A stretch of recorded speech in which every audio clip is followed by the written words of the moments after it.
Good evening. Welcome to the third lecture of our 2017 lecture series of the Reedville Fishermen's Museum. And now I'd like to introduce Bob Pasley, who worked for the Comptroller of the Treasury for his career. And he was a senior attorney and finally assistant director of the Enforcement and Compliance Division. And he's now working as an attorney and consultant handling bank regulatory matters and anti-money laundering matters. Bob Pasley is going to talk about a banking scandal that occurred in West Virginia, the Keystone Bank, the National Bank of Keystone. And I'll let him continue with this very interesting case that he was involved with. Okay, thank you very much.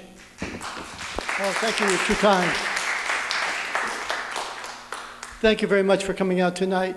I really appreciate being here, and I want to thank, in particular, Betty Gasper for inviting me here, and the Reedville Fishermen's Museum.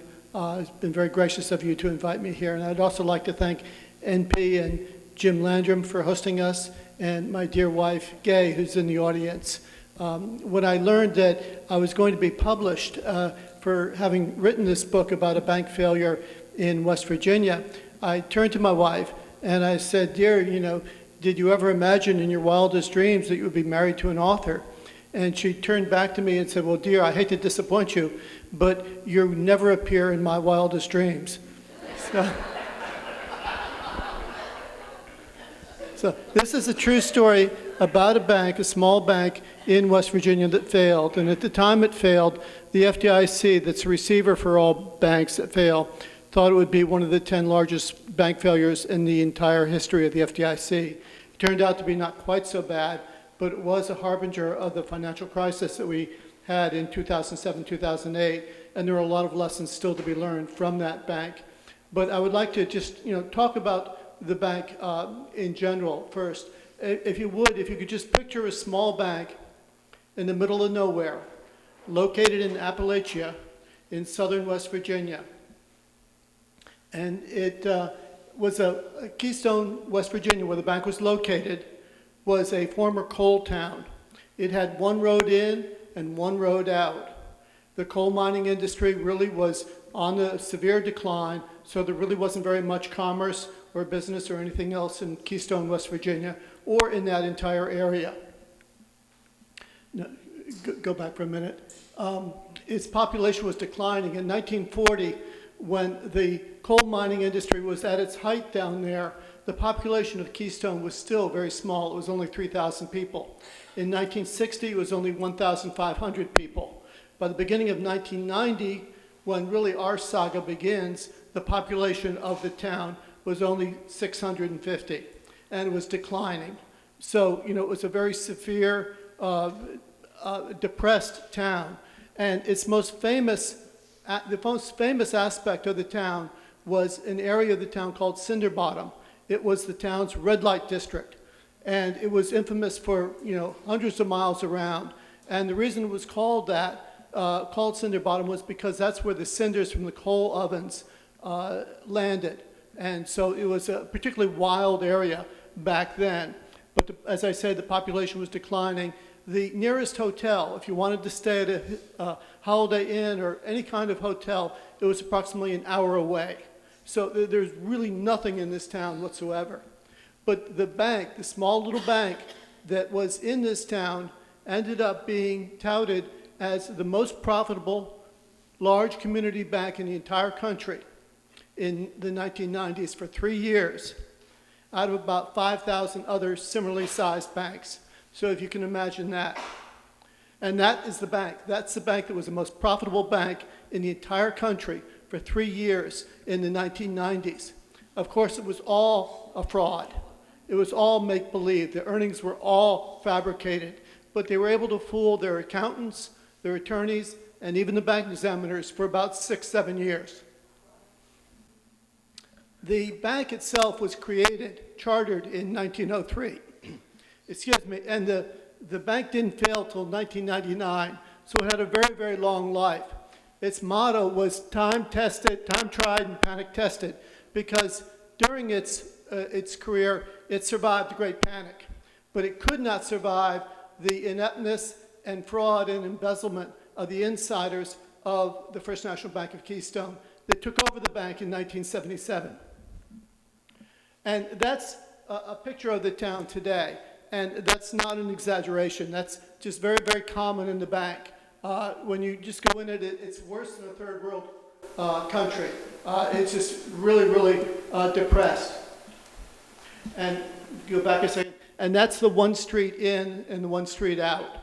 And it was just a very, very scary, depressed place. The three people that I want you to try and keep in mind, keep in your heads, are Knox McConnell, who took over the bank as president in 1977, and his secret lover, Billy Cherry, she came down with him from Pittsburgh. The two of them came down from Pittsburgh, and she was his secret lover for about 40 years until he died. Terry Church was working for Billy Cherry at the time, and she came down with them and ended up actually running the bank for Knox McConnell. Knox was a very, very interesting, outgoing, gregarious guy, and one of his primary attributes was networking with politicians.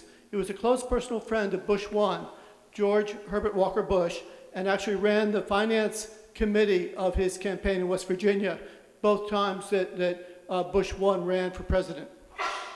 And he had friends and connections, throughout the political world. When Gay and I went to Charleston for a book signing, we ended up meeting Senator Joe Manchin, who's a Democratic senator from West Virginia. And he was not involved at all in this case, but he well knew Knox McConnell, and he knew the history very well.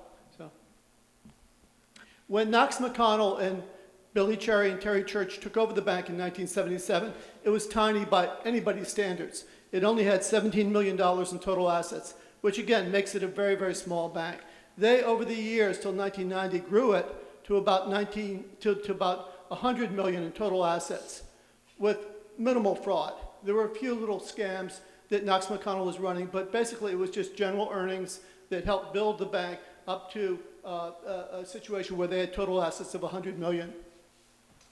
But Knox wanted to be number one. He didn't want to stop. He didn't want to stop with a small bank of $100 million. He wanted to be the best and most profitable bank in the entire country. He wanted to be recognized. He had an ego the size of all outdoors, you might say.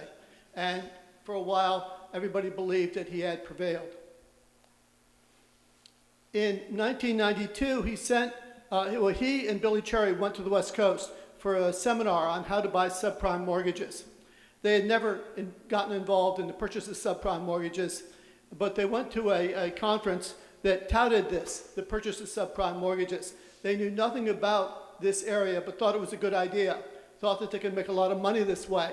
Unfortunately, the people selling them subprime mortgages from California and Florida and throughout the country were selling them horrible subprime mortgages. They were bad to begin with, but these subprime mortgages were just absolutely terrible. So they purchased a lot of them, but they purchased too many to hold. The capital of the bank wouldn't allow them to hold as many subprime mortgages as they were purchasing. So they were given the idea of securitizing those loans and selling them to the market, to professional investors. Now, securitizations is something you don't have to understand to appreciate this story.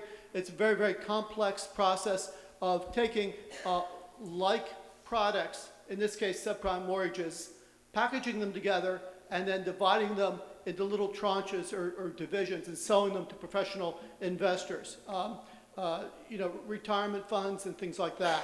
And that you put them in these packages and, in effect, make them as a security and then sell them to the public. And in this fashion, the bank grew from $100 million to $1.1 billion in a matter of 6 years. It was just an astronomical growth. But as I say, securitizations were very complicated. You need attorneys, accountants, auditors. You need loan servicers. You need trustees. You need underwriters, co-sponsors. It's very, very complicated. So they knew they needed some help. So Knox McConnell turned to Terry Church. And Terry Church was his right-hand person for running the securitizations over a period of 6 years. But her financial background wasn't that great to begin with. She had a 2-year college degree in stenography, nothing to do with finances. But after she came down to Keystone, she did get a BA in appraisals and an MBA and a PhD in business administration. So that was very commendable. But all 3 of those degrees were from correspondence schools. And all 3 degrees were given to her on the same day. So they really weren't very meaningful at all. She later got a banking degree from a local college near Keystone, but again, it was a small, almost community college. Okay. So Terry Church knew that she needed some help. So she turned to 3 individuals, 3 women in the bank. Now, Knox McConnell loved the idea of having just women in the bank because he was afraid of inter-office romances. He didn't want the women or the employees to be distracted by inter-office romances, although he, of course, exempted himself with his own secret romance. But nonetheless, most of the people working for the bank were women, and they were known as Knox's foxes, even though they really weren't foxes. But she turned to Wendy Supak, who was a very, very bright lady who we interviewed. And Wendy had a bachelor's degree from a religious school in California. And in that religious school, she had majored in music. She knew nothing about finance or about banking, but she was actually a great assistant to Terry Church. The next person Church turned to was Deborah Watkins, who was a drive-up teller. And if you can imagine, normal, typical drive-up teller in a small, godforsaken place like Keystone, West Virginia, isn't going to know anything about subprime mortgages or the securitization of those mortgages. The third person Terry Church turned to was Mama D. Mama D was Terry Church's husband's aunt. And Mama D was the janitor for the bank. For Mama D's expertise, she was paid $800,000 over a period of 4 years. Wendy Supak was paid about $550,000 over 3 years. So this is who Terry Church pulled together to help run this Wall Street-oriented securitization process that, as I say, only really Wall Street firms, banks, and large firms would be involved with. One of the people selling them these loans commented in one of the later trials that it was, quote, a train wreck a-coming. And, it was so true. It was so true. It was just inevitable. They didn't know what they were doing. They got reports from the loan servicers about the subprime loans that were securitized. They put them in the closet under the stairs. They didn't read them.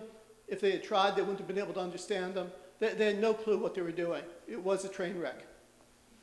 But they did go to the Wall Street firms. They went to Conti, which is a New York underwriting firm, and Conti co-sponsored the first 4 deals. They shared in the risk and the profits and the losses. But after 4 deals, they realized it was a bust. They were losing money, so they stepped back. And they told the bank, we're leaving because this is a failure. And they told them in very, very blunt terms. So of all people that the bank turned to next was Lehman Brothers. And of course, we all know that Lehman Brothers was one of the first failures that led to the financial crisis in 2007, 2008. They sponsored the next 14 deals. But they didn't share any of the risk. They only were there to receive the fees. They put together the prospectuses, they put together the securitization packages, which again were very, very complicated, and I'm sure they earned their fee income. But they too knew that the whole thing was a failure. And they told the bank as such, but the bank persisted. And I'll get to why the bank persisted in just a second. But after 14 deals, finally Lehman Brothers pulled out, and the bank turned to Bear Stearns, the other poster child of the financial crisis of 2007, 2008. So they were on a run. And all 19 deals that the bank entered into from 93 to 98 were failures. They finally stopped in 98, but it had run its course, and by the end of 1999, the bank had failed. It had been insolvent for the previous 2 years, but nobody knew it. The growth of the bank, the earnings in particular of the bank, were based on 2 things, really. One was an accounting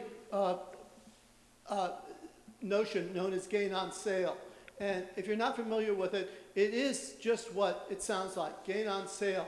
When you sell something, you record the gain immediately even though the earnings are going to come to you over a period of years. So in this case, with the securitizations, millions of dollars were being sold in loans. And so the bank was guessing, projecting, making up what its earnings were going to be over the next number of years from the securitization and booking it right away.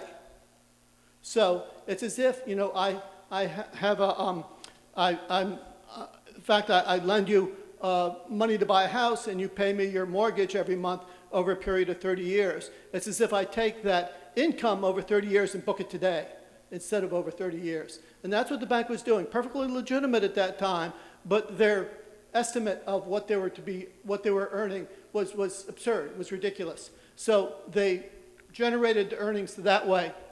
They also generated earnings from selling the loans to other banks in anticipation of buying them back to put into securitizations, but pretending that they still owned the loans.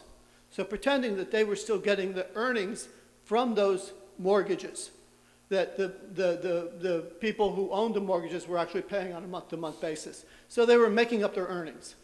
So it was just a fiasco, but there was no way of getting behind it because they were forging all the documents. They would get the reports and then they would manipulate them so that they looked like legitimate reports. And they were also embezzling, and this is why they persisted, I think. Terry Church and Knox McConnell were embezzling fees from the bank that were not authorized by the board of directors. For instance, in one deal, there were approximately 16,000 loans in the deal.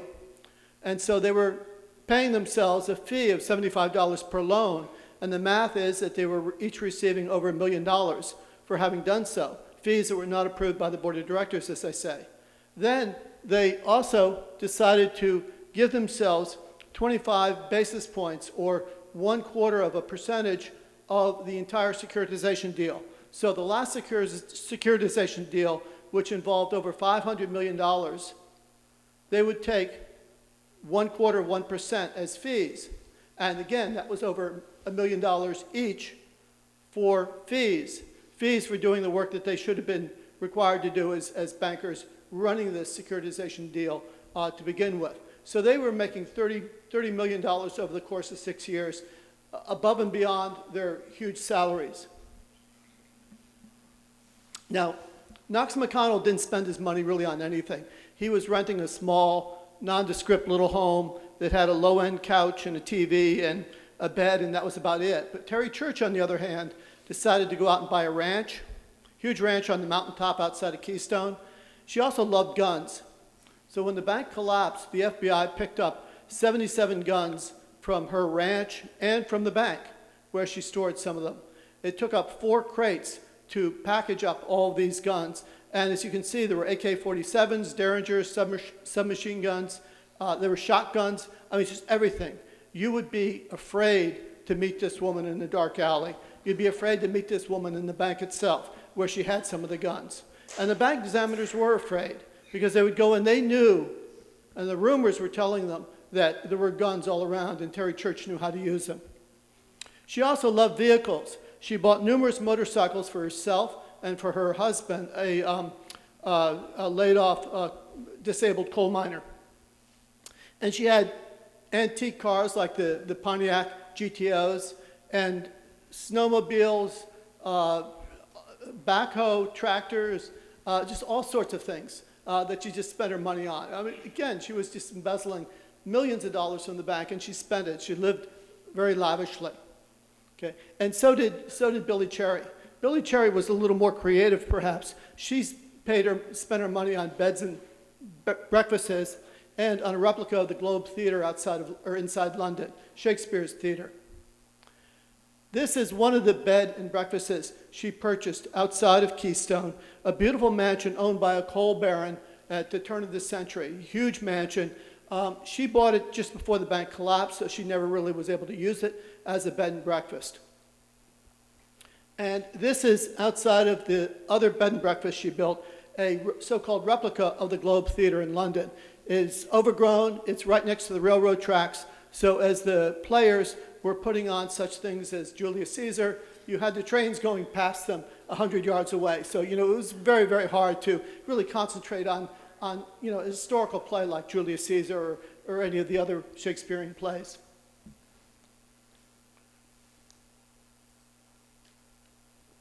Now, you might wonder about the employees of the bank. The employees of the bank, at least a good number of them, knew what was going on, knew that there was fraud, knew that it had to be covered up from the bank examiners, from the auditors, and from the attorneys. So why didn't any of them blow the whistle? Well, they were scared. They were also paid a lot of money to be quiet. Bonuses that came out of the blue just to be quiet.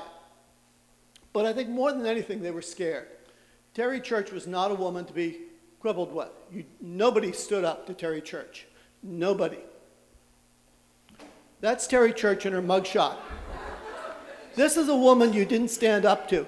She was a big woman, a bully, and very mannish and just very, very aggressive. So, you just wanted to steer clear of her. And one person in one of the criminal trials against the church said, she could scare you. She was scary. If you didn't do what she said, you knew you were out the door. So the attorney asked the question, did you ever do anything illegal? And she answered, I'd done what I was told. And that was true for everybody. I'd done what I was told. Except for one person. One person who was a high school dropout, but very, very bright. She was assigned to the IT part of the bank, and she was given the project once by Terry Church of filling in a data sheet, a sheet of all the loans of a particular securitization, to fill in the addresses or names or whatever other data that was missing. But she was very, very smart, and she'd been working with the securitizations and knew that these loans, and most of them, 80% of the loans, had been sold to another bank in anticipation of being bought back by Keystone and put into a securitization. So at the time, Keystone didn't own these loans. And this was a sheet of loans that the bank purportedly owned. So Meredith Hale took it upon herself to cross off all the loans that she knew the bank didn't own. Handed it back to Miss Terry Church. Terry Church said, well, this isn't what I gave you. Well, ma'am, I know, but the bank doesn't own these loans. Terry Church, you need to do what you're told, but the bank doesn't own these loans. You either do what you're told or you're fired. Well, I guess I'll pack up then. And she was fired.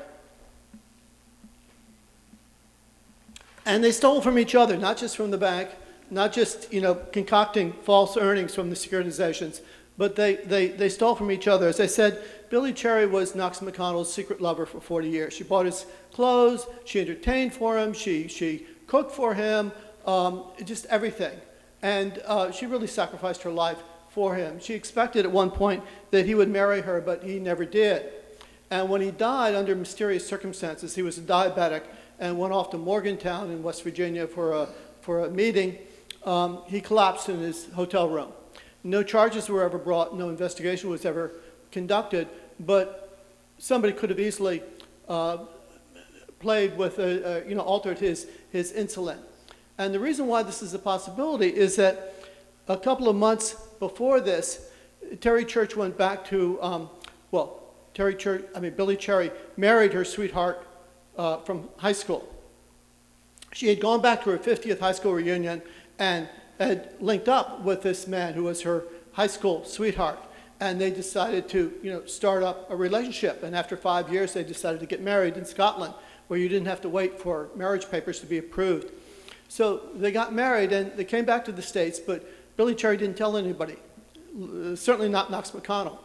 And a couple months later, she went with Knox McConnell on a romantic Caribbean cruise, just the two of them. And they came back, and a week later, he was found dead in the hotel room. So, whether there was foul play or not, we don't know. But the thing is that when they opened his will, they saw that neither Cherry nor Church were getting anything from the estate. Billy Cherry, who had been living with him, not living with him, but his paramour for 40 years, was going to get like $10,000 a year for the next 10 years. Just absolutely nothing. So they decided to loot his estate. They opened up the safe deposit boxes he had, took out the engagement ring from his mother, and Terry Church just handed it to Billy Cherry, saying, "This is yours."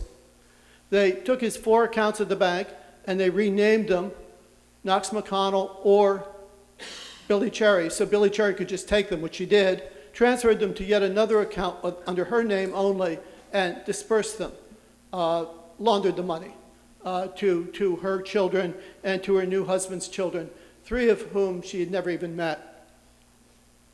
And they also came up with 2 codicils. Codicils are amendments to wills, of course, that you write usually when the person is still alive and can sign the codicil. But Knox McConnell was already dead, but that didn't keep Cherry and Church from creating these fraudulent codicils and forging his signature and submitting them to probate. So they decided to just give themselves more of his estate. But they also were undertaking methods to obscure their fraud from the accountants and the attorneys, and especially the bank examiners. They had false loan service reports indicating that the bank owned the loans when they didn't. They created false earnings, and they created all sorts of fraudulent documents that they gave to the bank examiners. The bank examiners were suspect, but they didn't know where the fraud was. They joked amongst themselves that the only accurate number in the bank was the phone number, but they couldn't find it. So Knox McConnell, when he was alive, he in effect intimidated the bank examiners, threatened them. He had a large cardboard cutout of Bush 1 that was put up in his office whenever the bank examiners came. And of course, all the bank examiners knew of his close connection with Bush 1. He also had U.S. senators from West Virginia send long, nasty letters to the OCC. The OCC is the agency in Washington that supervised the bank, the Office of the Controller of the Currency, which is part of the Department of Treasury. So there was these long harangues from very important U.S. senators lambasting the OCC for their regulation of the bank. And then there were constant letters to the OCC from Knox McConnell himself, threatening everything and complaining about everything. He threatened multi-million-dollar lawsuits. He yelled and screamed at the examiners, telling them that what they were doing was improper. And then he really physically intimidated them, saying that I know where she is, the examiner, and I'm not through with her. I'm going to get her. One senior examiner had retired 3 years before from the OCC and had gone to Texas to be the superintendent of all state banks in Texas, and given his connection with the Bushes in Texas, he was threatening her, saying, I know Bush too, the then governor of Texas, and I will take care of her. And examiner that he thought correctly had made a criminal referral against him. He said that her blank is in deep, deep trouble. I want her dead. And these were not idle words. This guy was a real blusterer, just like Terry Church. They provided fraudulent documents to the examiners. They also videotaped the area where the examiners were working. And when the examiners left for lunch, keep in mind, Keystone had no place to eat. Keystone, there was a gas station with a convenience store that I'd been to where you could buy candy bars, but you couldn't buy a lunch there. So they had to travel about 10 miles to the next town, Welch, West Virginia, to get any kind of food. Kentucky Fried Chicken is there. So so Terry Church and her employees would come in and take the hard drives from the examiners' laptops and download them while the examiners were at lunch. I don't think that's ever happened anywhere in any bank examination. They'd also take the trash cans at night that the examiners had left behind, and the examiners were careful enough to rip up all the work papers into tiny little pieces. But Terry Church and her employees would spend the night scotch-shaping them back together to see what the examiners were finding and where they were. And there were also a lot of screaming and yelling, especially when the examiners started to look at Terry Church's own transactions, which they were perfectly entitled to do. And there was a TRO issued against the OCC, a temporary restraining order, based on fraudulent emails that the bank purportedly found. They created these emails that were written supposedly by a former bank examiner threatening Terry Church and Billy Cherry, saying that we're going to put them in the ground with Knox McConnell. Really, really threatening things. So the district court judge issued a TRO late Sunday night, and it was in effect for about 2 weeks, making the examiners leave the bank. This has never happened before. And then there was graffiti. The examiners arrived at 2 different mornings to find graffiti on the door of the bank or on the street in front of the bank saying in so many words, so many graphic words, examiners go home. It was a little more colorful than that. Go ahead.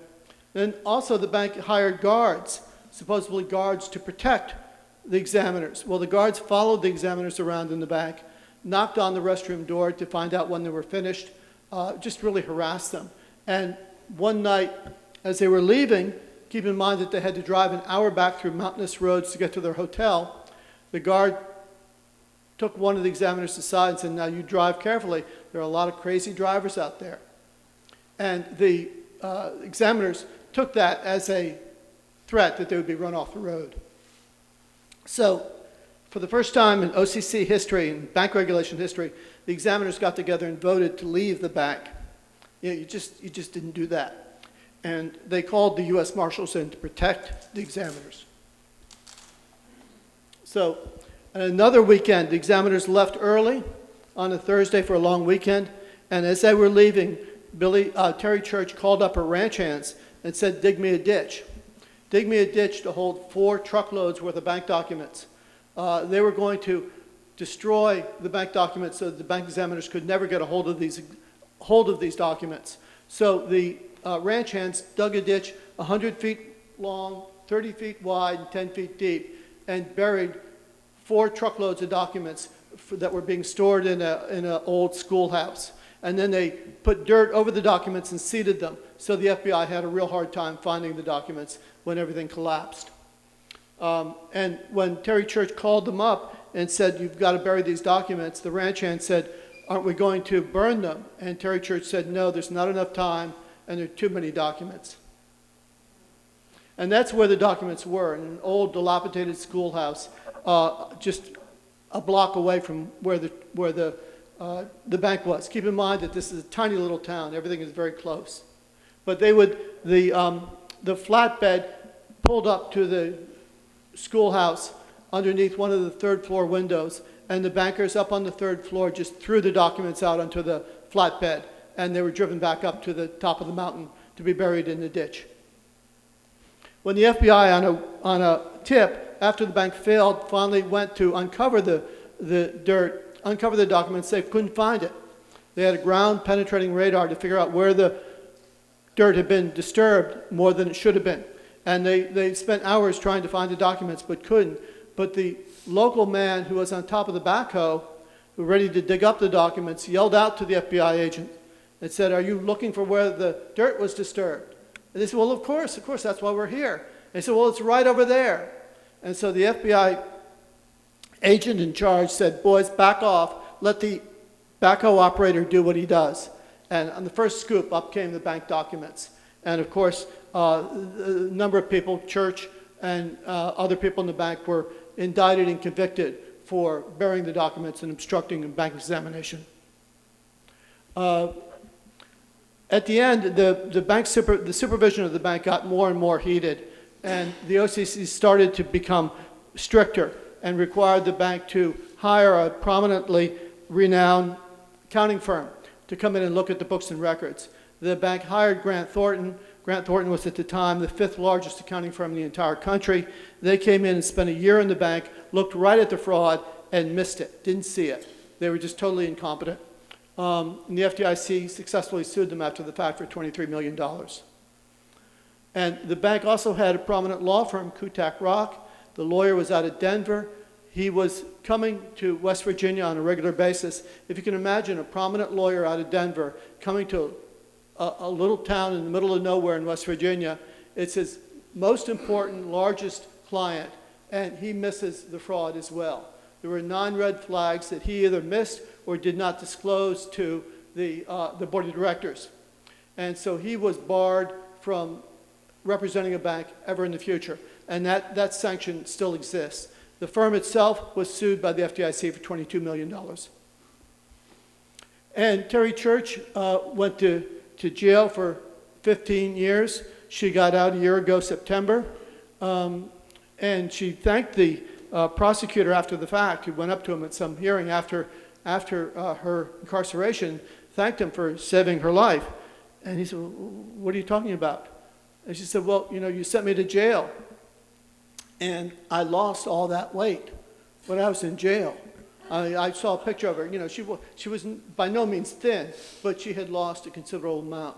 And she attributed that to having saved her life, that if she had carried around that weight, she would have died. Billy Cherry did die. She was not so lucky. She died at the age of 82 in jail from a cerebral hemorrhage. So, that was very sad for her. 3 others were placed on probation. The only person who really escaped prison was Knox McConnell, because he died 2 years before the bank failed. Also, as I said beforehand, the bank really was a harbinger of the financial crisis. The securitization of subprime mortgages was the spark that lit the contagion of the financial crisis. If Congress and Wall Street and the regulators had looked at this bank carefully enough at the time it failed, and there were congressional hearings, they could have learned something and could have realized how risky subprime mortgages were, and especially the securitization of subprime mortgages, and perhaps have forestalled to some degree, the horrible financial crisis that we went through. Jim Leach, the House representative who was the chair of the House Banking Committee, said that seldom is a wake-up call as loud and clear as the one emanating from the tiny town of Keystone, West Virginia. And my contention is that Wall Street and the regulators must have slept through the wake-up call. So, any comments or questions? Yes, sir. Was the board of directors in cahoots with the 3? Was the board of directors in cahoots? No, really, they were not. They were not aware. They were old-time directors. Their brothers and father and grandfather had been on the board of directors. When they came into the board meetings, they were shown documents, but the documents were collected within 5 or 10 minutes, told that they were confidential and they couldn't leave the boardroom. So they never really had an opportunity to read the bank examination reports. There was one director who was a graduate of Harvard and Yale, lawyer doing financial work in Connecticut, but he was in Connecticut. He wasn't there at the bank. And there was another lawyer who was retired and on the West Coast. So he really was not hands-on, he was not there. But then they also had, a Filipino doctor who was wonderful. He has a clinic right next to where the bank was that is currently serving the indigent. But his English wasn't even any good, and he was not a financial wizard. He could not uncover it. But it's a good question. They were sued, but the directors were sued, but they settled for their professional liability coverage. Any other questions? Yes. It seems like that gain of sale, is that what it is, gain of sale? Exactly. It's like an invitation for fraud. Is that still a practice that goes on or not? I think it is, although I'm not sure. What's the purpose to extend your earnings over several years for taxes? Is that why they're allowed to do it? Or? Well, actually, it was just the opposite. It was an opportunity to book your gain right away, and not have to play it out over a number of years, which, as you're implying, would seem more reasonable because you wouldn't have to pay as much in taxes. But it was an opportunity for this bank, at least at this time, to create fraudulent earnings and to book earnings that they didn't have. And it was stated they're back. Yes. I just had a follow-up. So how did these reputable attorneys and accounting firms miss all this? Okay. Well, they were inept. The 2 accountants who came to Keystone from Cleveland, one of them had never examined a high-risk financial institution as an accountant. And the other one was a junior accountant who had never even seen securitizations. So they really weren't experienced enough to handle this case. And the top accountant really was hands-off and let the junior associate do all the work. And she called the 2 loan servicers and said, send me your reports directly that will tell me how many loans you hold for the bank. And she was sent those reports And they were not what she expected. They were much, much lower. Instead of, for the one loan servicer, she was expecting $236 million in loans. There were only $6 million in loans. $6 million in loans showing from the loan servicer. So she called up, and she either got terribly confused or, just was looking the other way and didn't realize that all of those, the missing loans were held by a bank an hour away. And she added up the numbers. The numbers came up to what she wanted, and so she wrote that down. But she didn't get written verification, which the accounting rules require. And when that case went to trial, the district court judge said that he didn't find the junior accountant credible, and in fact that she was lying on the stand as to why she didn't catch the fraud. To what extent, you don't need that. We don't need that, yeah. To what extent did inflated appraisals and false appraisals contribute towards it? It contributed quite a bit. There's no question. The subprime mortgages that the bank was buying were bad mortgages to begin with. They were bad loans. They were just substandard, and so there must have been, I don't know to what extent, but there had to have been a lot of fraud associated with those loans, as you have seen in the movies and read in the books. That the loans, these type of loans, were being made to to janitors, to unemployed people, $400,000 mortgages that couldn't hold up, that were defaulted on within a month. They were all terrible mortgages. Yeah. Well, the directors of the bank didn't have any outside influence on what was going on with the officers? No, they were cowed as well. I mean, Terry Church and Knox McConnell really bullied them into accepting whatever they were told. Knox McConnell in particular was saying, our bank is the most profitable bank in the entire country. We're being portrayed every single year by the American Banker as the most profitable bank. My picture is in the American Banker every year as being the top banker. How dare you stand up to me? How dare you question, my ability to run this bank? And they said, okay, fine. To the extent they even questioned him, because they were both extreme bullies, and they were able to get away with it. What was the effect of all this on the rating agencies? Well, the rating agencies, I'm afraid, were bought and paid for. They were part of this, but they had to review each and every securitization and give it a rating. And they, of course, did not review them properly or adequately. I did not go into that in my research, but that was a problem throughout the history of the 90s and early 2000s, that they really themselves, Standard & Poor's, Fitch, did not do their job either.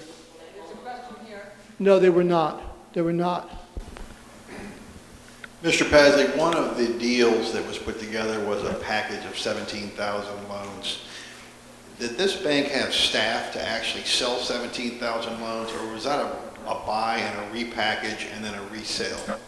It was mostly the latter, buy and repackage. They did have staff, in addition to the 3 women, to review the loans and make sure all the boxes were checked and all the data was filled out. They were purchasing paper, adding their fees, which I think was 75 a note, and then That's right. 25 basis points, and then passing that through, which kind of a standard practice. They took subprime loans. They didn't really scrutinize what they were buying. No, they were not scrutinizing what they were doing, Okay. because, the proof of that is that each and every one of the 19 securitization deals were failures. That when the securitization deals were packaged, put together, and sold to the market, they did not turn a profit for the people who invested in those deals. They were all failures. And Conti and then Lehman Brothers recognized that and told the bank, but of course they were reaping in all of these fees, and in the last 2 years the bank was totally insolvent, so they weren't about to stop, because whenever they could get another securitization deal, they could cook the books even more with these new loans and pretend that they were making even more money. I get the feeling from what you're talking about, the fact that these loans are not from this West Virginia, No, they're mostly, well, they're throughout the country, mostly from California and Florida. mostly California. What happened to, after the bank failed, then the town had no bank. Did they ever recover that bank, or? Oh, no, there's still no bank there. The bank was the second largest employer in the entire county. And one thing I neglected to say was with regard to the county, McDowell County, where Keystone is located, it was the sixth poorest county in the entire country. And currently, it has the lowest life expectancy in the entire country. And Bernie Sanders had a town hall meeting there a couple of weeks ago, and he picked it because of that and because of the mining issues. Yes? Do you think the Frank Dodd Act took too much control away from local banks and what they knew about the individuals making loans? Well, in this particular case, no, because I think that the Dodd-Frank bill, required additional scrutiny on the part of the directors and established the Consumer Financial Protection Board, which was an effort to try and protect the consumers, from shenanigans that were going on, like at banks like the First National Bank at Keystone. You had a follow-up question, ma'am? I was just wondering what happened. You identified Meredith Hale, Yes. and she knew something was wrong. Did she ever speak up, or was No. she just a witness at the end when you were prosecuting? She was just a witness. She testified at the criminal trials, and Judge Faber, who presided over all but one of the trials, and there were a dozen or so different criminal and civil trials, touted her as being wonderful. I mean, he just loved her because she stood up to Terry Church. But at the same time, she didn't understand that she was standing on the edge of a $515 million fraud. And that's what it was. The bank had $1.1 billion in total assets. The assets that were found to be missing at the end amounted to half that, $515 million, that were just missing.